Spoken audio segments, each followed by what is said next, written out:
শীতের পিঠাপুলি শুধু খাবার নয়, এটি বাঙালির বাড়িতে অতিথি আপ্যায়ন, পারিবারিক বন্ধন ও মিলন মেলার এক প্রতীক। এটি কেবল স্বাদের নয়, বরং আমাদের ঐতিহ্যকেও প্রকাশ ঘটায়, যা পরিবার ও বন্ধুদের আড্ডাকেও আরও আনন্দময় করে তোলে। এবং শীতের পিঠা ছাড়া বাঙালির শীত যেন অসম্পূর্ণ থেকে যায়। জেসমিন, কোথায় তুমি? আসো, পিঠা খাই ফেলতেছি কিন্তু বিশাল মজার পিঠা, শুটকির ভর্তা আর হচ্ছে মেরা পিঠা। দ্রুত আসো। শীতের সকালে গরম গরম পিঠা খুবই মজা। তারপরে যদি হয় মেরা পিঠা, আর হচ্ছে গিয়ে পুলি পিঠা, ঝালও হবে মিষ্টিও হবে, দুটোই হবে একসাথে। আমার কাছে ঝালটাই বেশি ভালো লাগে। আমার কাছে মিষ্টি ভালো লাগে।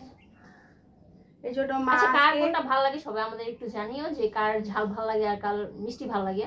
এই জন্য মা আজকে মানে দুইজনে দুইটা পছন্দ, এই জন্য ওর জন্য পুলি পিঠা আর আমার জন্য বানাইছে শুটকি দিয়ে মেরা পিঠা।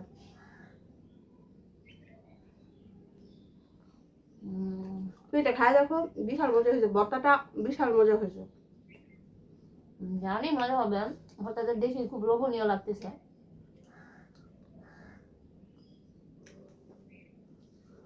মিষ্টি তো মিষ্টি ঝাল একসাথে খাও, আর আমার গ্যাস হয়ে যাবে। ঝালের ভর্তা খাইনি। শীতকাল শীতকাল মানে বিভিন্ন রকমের পিঠা, আর বিভিন্ন রঙের পিঠার মধ্যে এই মেরা পিঠাটা কোন জায়গার বিখ্যাত আপনারা বলতে পারেন? তো কে কে শীতের মধ্যে মানে পিঠা খেয়েছেন বা আমাদের সাথে খাবেন কিনা, তাহলে চলে আসতে পারেন। খুবই মজা। আসলে বাঙালিদের পিঠা ছাড়া কল্পনা করাই মানে হয় না আর কি। আসলে শীত যাবে আর পিঠা খাবে না, তা তো মানে হয়ই না একবার আর কি।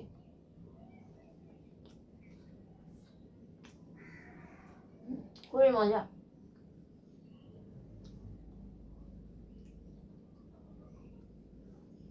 ভর্তাটাও বিশাল মজা হয়েছে।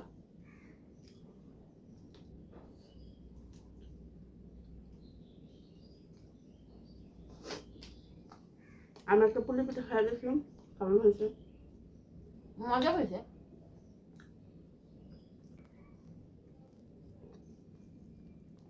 এই যে দেখেই মনে হয় যেন উফ, কখন খাবো।